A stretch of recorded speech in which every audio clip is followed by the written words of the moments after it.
এক মেয়ে লটারিতে 5 কোটি টাকা পেয়েছে। কোম্পানি চিন্তা করলো হঠাৎ এই সংবাদ মেয়েকে জানালে মেয়ে খুশিতে মরে যেতে পারে। তাই বল্টুকে পাঠানো হলো এমন ভাবে বলার জন্য যাতে মেয়ে খুশিতে না মরে। তো বল্টু মেয়েকে গিয়ে বলল, মনে করেন আপনি 5 কোটি টাকা পেলেন, তাহলে কি করবেন? তখন মেয়েটি বলল, খুশিতে নাচবো, আপনাকে ভালোবাসবো, আপনাকেই বিয়ে করব। শুধু এটাই না, অর্ধেক টাকা আপনাকেও দিয়ে দেব।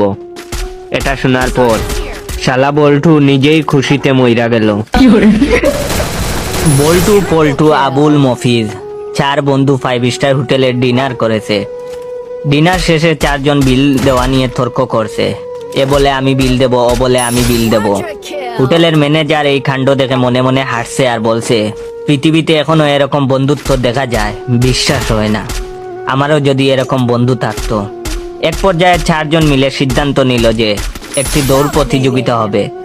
প্রতিযোগিতায় যে জয়ী হবে সে বিল পরিশোধ করবে। হোটেলের ম্যানেজার হুইসেল বাজালো। 4 জন একসাথে দৌড় দিল। ম্যানেজার তাদেরকে উৎসাহ দিতে লাগলো।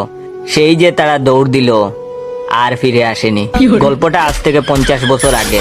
ওই হোটেল ম্যানেজার এখনো বাঙ্গা হোটেলের সামনে দাঁড়িয়ে আছেন। উনি ভাবছেন ওরা আসবে বিল দিতে। এখন আপনারা কমেন্ট করে বলুন ওরা বিল দিতে কবে আসবে।